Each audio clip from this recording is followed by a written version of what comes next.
So last year I started playing around with the natural dyes, and I was playing around with them with fabric and with paper. And, I kind of started going down that little rabbit hole. I think it was a natural progression from doing the eco printing with the plants. So I started off back in, I believe it was in September, and I boiled down some marigolds. Those of you that went down that little, you know, path with me, you guys started doing that too. So that was fun to compare those. So this was the various colors. I concentrated that month with different types of fabrics and to see the different colors that I got with the marigold. And then most people have worked with avocado. So we started working with the avocado and also some spinach. And these are some of the samples that we ended up with. And then I have a bunch of crepe myrtles in my yard. So I got a lot of the bark and some of the twigs and boiled that down and got this nice little taupey color. I like how that came out. And when I did the paper, it was a little bit different, but still pretty cool.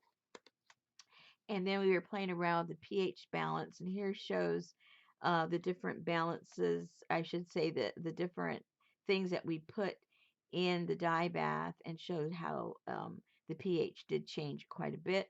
This was the neutral, this was the baking soda, lemon, and vinegar, and you can see how those changed.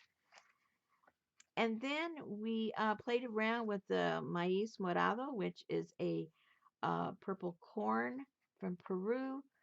And you can see how this one really did vary a lot. Here are the neutral ones: vinegar, lemon, baking soda, and soda ash. And this is cotton, just printer paper, mixed media, and watercolor paper. So nice variety there. And then this is the red cabbage. And you can see also there was a pretty big variety depending if it was neutral, vinegar, lemon, baking soda, and soda ash. Quite a difference there. That was pretty fun to see that. I boiled up some beets, and you can see the difference here on these papers. This is neutral, baking soda. I added alum to it, soda ash, lemon. I even threw in some ammonia by accident, but it did change it. And then the alcohol turned it a really pretty brownish burgundy color. So big difference there again. And then we did the black beans, and this is the neutral, baking soda, soda ash, and alum. So now this is a new year, and I thought, okay, what am I going to do starting off with uh, with January? And I had some um, mulberries, not the mulberry berries, but the mulberry leaves. I didn't extract it myself. I got some a powder that's already been extracted. So I just whipped that up and put these in here. And lo and behold, for some reason, um, none of these made a difference. Whether, let me show you here. Here's the neutral. Let me scoot these down so you have a little bit better view. Here is the neutral, and you can see how dark that green is, right? Let me get a piece of paper so you can see it better.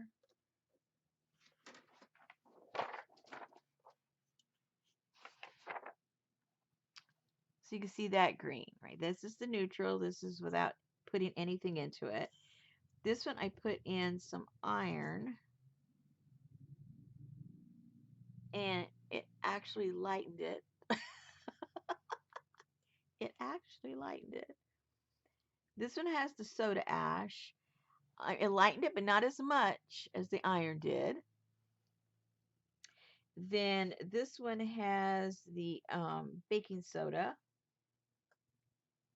and almost the same as the soda ash, which is odd because it changes the pH in a different direction.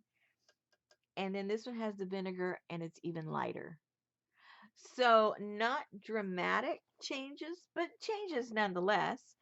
And this gives me an idea when I go to throw my fabrics in there if I want to add anything to it or if I'm going to just leave it neutral.